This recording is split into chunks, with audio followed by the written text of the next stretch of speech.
Well, we've done it. We've reached 9 years of streaming, and you know what that means. Absolute power. I've ascended to a faraway place where I can officially become a boogeyman with a god complex. A real one with a strange music box as I hit the ground running in a shroud of speedum. Maybe meet up with the Midwest choppers and talk about the shadows on the road that blacken the sun. I know everybody but me is confused at all of this, but in the air past the red nose, lacrimosa, and the desire to burn it down so it's not poisoning the well, this is me, touching down on Brightfall as a dysfunctional worldly angel trying to ward off bad juju.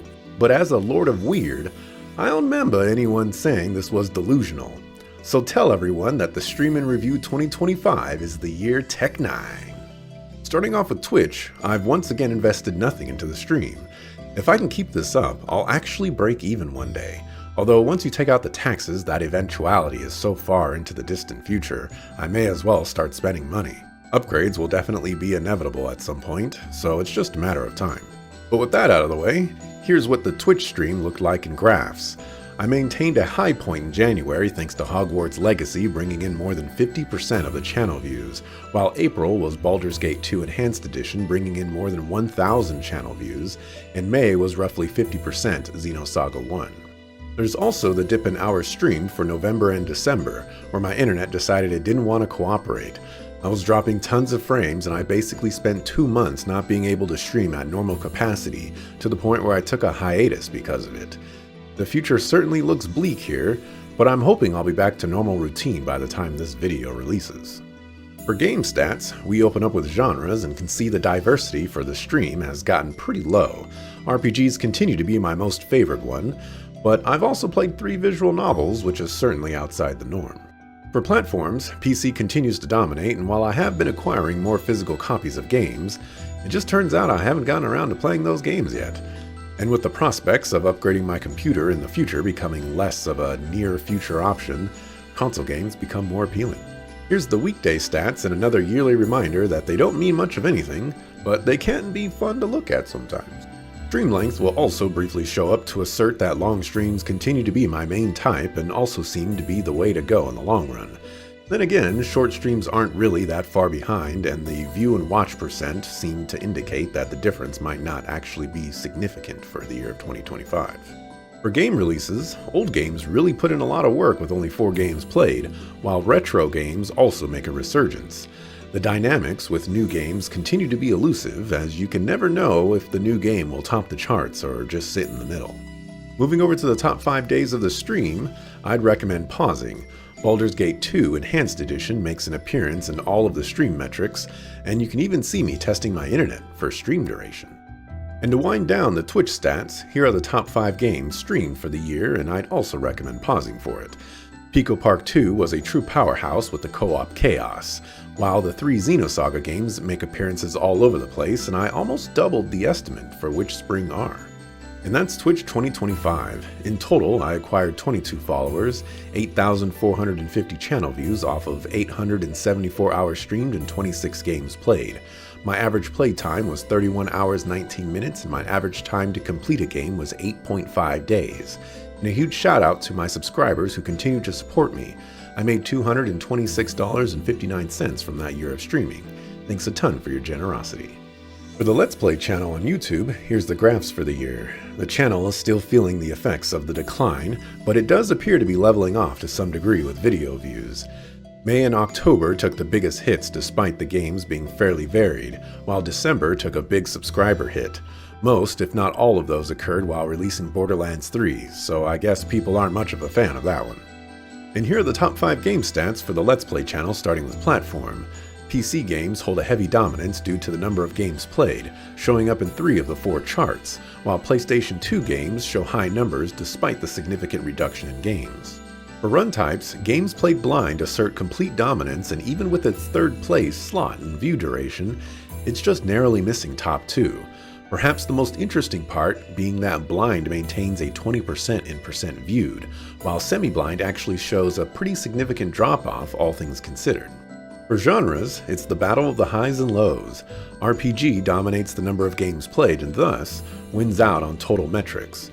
For the averages, genres with lower game counts hold the slots, but Action RPG manages to get top 4 in view duration, so that's pretty neat. I also like that despite only having 35 games, tactics games had a very big showing. Moving on to release types, there's a bit of a different story here. Recent games, which are played within 3 years of their release date, hold a small lead over old games in watch time, while new and modern scrap it out everywhere but percent viewed. Seems like old games are what was consistently viewed this time around despite recent games getting more eyes. With VOD length, these largely stay consistent as the years go on, but every now and then 30-minute videos manages to make an impression in the averages. In this case, it squeaks a lead in percent viewed and manages to proportionally stay as strong as 1-hour videos. And lastly, for the Let's Play channel, there's the top 5 games. Wandering Sword becomes 2025's breakout game, which is something that makes me pretty happy. That's one of the standout games played, and it's great to hear that people are checking it out. Gujian 3 getting the 3rd slot in total views is also quite surprising, which is 2 years in a row it makes the top 5 somewhere.